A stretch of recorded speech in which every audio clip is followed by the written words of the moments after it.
about why it is that despite these overwhelming majorities on both sides who want a two-state solution, we still haven't had one yet.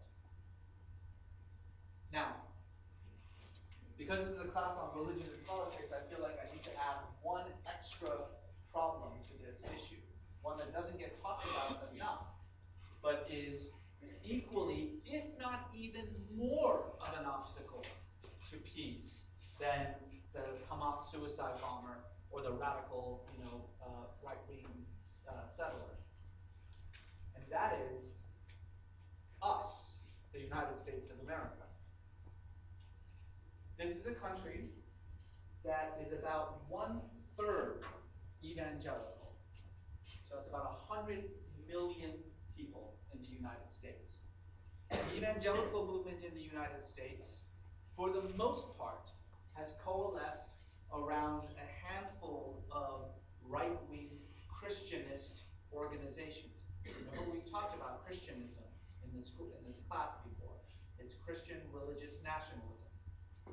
Now, again, this is not everyone, this is not all of them. In fact, honestly, if you just poll these 100 million evangelicals individually, they actually would probably say, yeah, of course, two states living side by side, of course, that's, peace is better.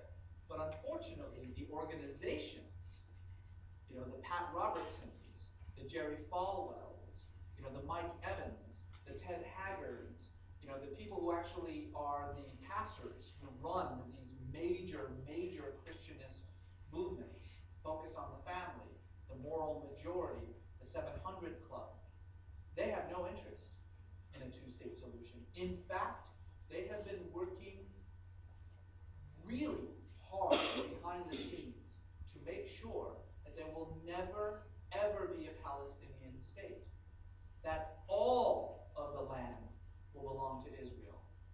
Why? Not for any political reasons, not because they believed in some sort of political reciprocity or anything like that, but because they have this sort of conception of Christian apocalypticism, another word that we've used in this class before. Apocalypticism or eschatology is the study of the end times. Apocalypticism is the study of the apocalypse, eschatology, the study of the last days. They do the same thing.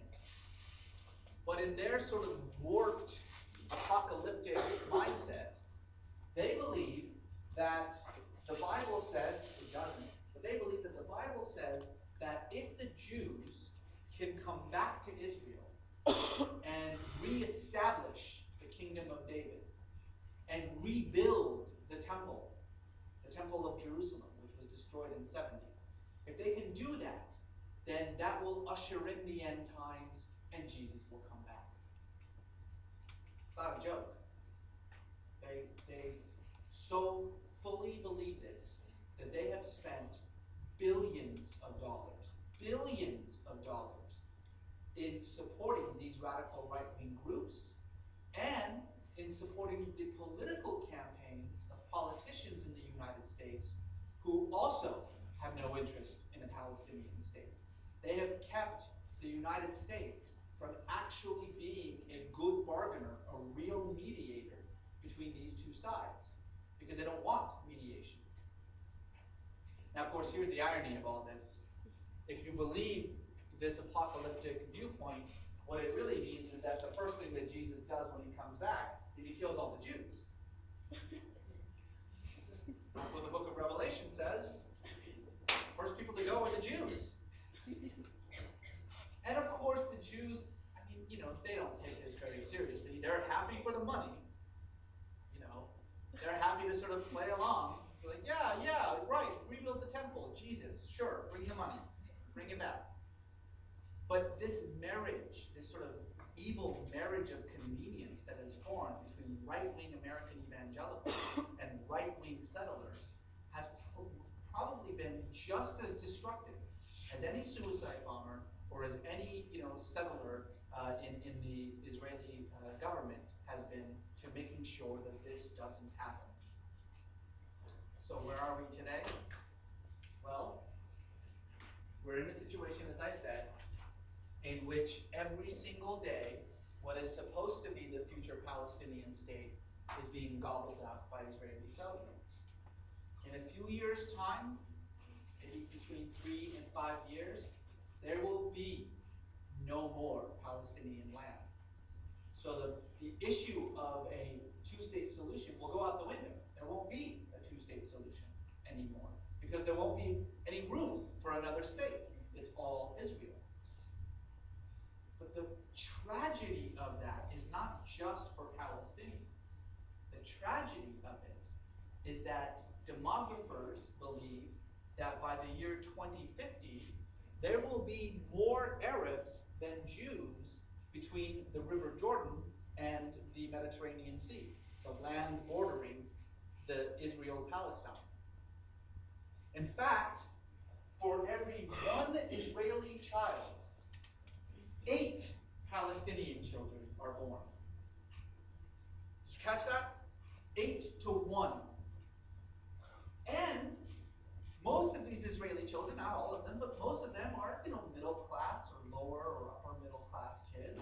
A large majority of them, when they graduate from high school and they do their military duty, they come here to go to college. They come to UC Riverside, they go to UCLA, they go to Harvard, they go to Stanford. They come here, they don't go to college in Israel. We've got the best universities in the world. They come here. They come here, they get a 4-year bachelor's degree, and then they say, well, I'm going to stick around and get a master's degree.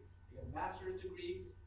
They've been here 6 years, 7 years, 8 years. They're doctors, they're engineers, they're lawyers. Do you think they're moving back to Israel? Hell no. They just stay. Life is good here. Why go back? Palestinians, even if they manage to get through high school, can't go to college. I mean, you have to be, because Palestinians can't travel. You can't go from village to village if you're a Palestinian. You stay in your own village. Unless the university is in your village, you're not going to school. And certainly, you're not coming to the United States. You're not going to Stanford. You're not going to UCLA. So not only is the child ratio way, way balanced towards the Palestinians, 1 for every 8.